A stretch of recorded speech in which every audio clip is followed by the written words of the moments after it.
శ్రీ సత్యసాయి జిల్లా కదిరి పట్టణం చుట్టుప్రక్కల హైవే రోడ్లకు ఆనుకొని ప్రభుత్వ భూమి అన్యాయంగా కొంతమంది రాజకీయ నాయకులు కుల మత ప్రాంతం పార్టీలను అడ్డం పెట్టుకొని కబ్జాలు చేస్తున్నప్పటికీ అధికారుల దృష్టికి మేము తీసుకుపోయి ధర్నాలు చేస్తున్నప్పటికీ అధికారులు రాజకీయ నాయకుల ఒత్తిళ్లకు లొంగారో లేక వారి అవినీతి డబ్బులకు పాల్పడ్డారో కానీ తెలియదు. కానీ ఇంతవరకు ఎటువంటి చర్య తీసుకోకపోవడం చాలా బాధాకరం. ఇకనైనా అధికారులు కళ్ళు తెరిచి చూసి వాటిని స్వాధీనం చేసుకోవాల్సిందిగా విన్నవించుకుంటున్నాం. లేని పక్షాన భవిష్యత్తులో పెద్ద ఎత్తున రాస్తా రోకో నిర్వహించి ఈ అధికారులను రోడ్డుపైకి లాగుతామని హెచ్చరిస్తున్నారు. ఈరోజు భారతీయ జనతా పార్టీ పట్టణ శాఖ ఆధ్వర్యంలో ఈ ధర్నా చేయడం కారణం రెవెన్యూ అధికారుల నిర్లక్ష్య వైఖరి చాలా ఉంది.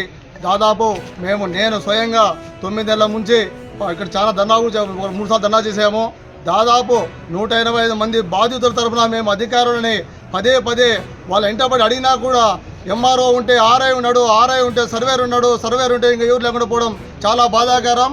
వాళ్ళు చలానాలు కట్టి కూడా 550 రూపాయలు చలానా కట్టి వాళ్ళ ఫ్లాట్ వాళ్ళకు చూపించకపోవడంలో ఇలా నిర్లక్ష్య వైఖరి చాలా ఉందని చెప్పి మేము ఈరోజు తెలియజేస్తున్నాం. ఎందుకంటే దాదాపు ఇప్పటి వరకు నేను స్వయంగా మా పెద్దల పార్టీ పెద్దలతో కలుసుకున్నట్టుగా ఇక్కడ రావడం జరిగింది.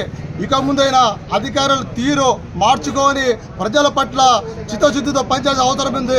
ఎందుకంటే ప్రజలు నిత్యం ట్యాక్స్ కడితే మీకు జీతాలు వస్తాయనే విషయం మీరు మర్చిపోయి ఇక్కడ ఏ అధికార పార్టీ ఉంటే వాళ్ళ చెంచాగిరి చేస్తున్నారు.